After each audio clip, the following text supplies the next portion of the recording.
If you've never had to wait on anything or for anything, you wouldn't understand how difficult it is to wait. Waiting is not easy. Waiting for something you are earnestly praying for is not easy.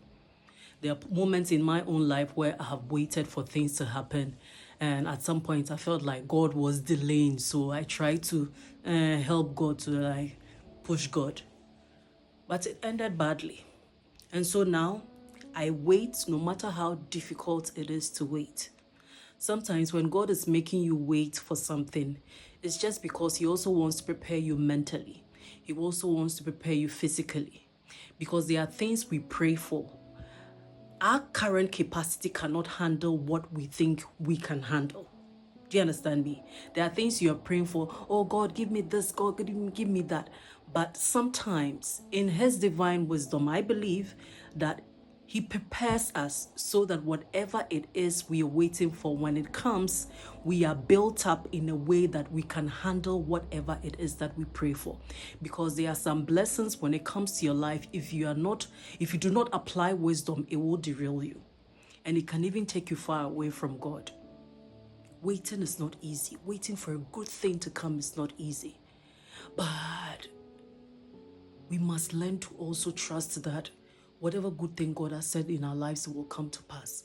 I look at the story of Hannah, I'm like, how did this woman feel every year when they went to Shiloh and they will go and do the sacrifice, and then they will come back and then the Peninnah will be touting her and then teasing her? How did she feel?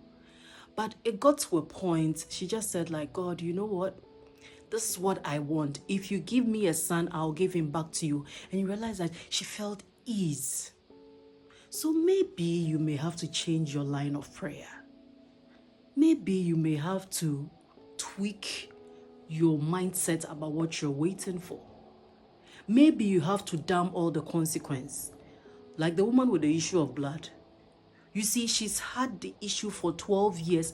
And imagine how blood is. And she meandering through the crowd and people saying, oh, where are you going? You're unclean, you're filthy. But she pushed through and she told herself that if only I can touch the hem of his garment, I believe that I'll be healed. She didn't discuss it with anybody. She went straight and touched the hem. And immediately, virtue went out of Jesus. And he knew that somebody has touched him. When he asked his disciples, who touched me? In their mind, they were like, it's a physical touch. But he knew that somebody has touched him with faith. How are you waiting? Are you waiting with faith? Are you waiting and doubting?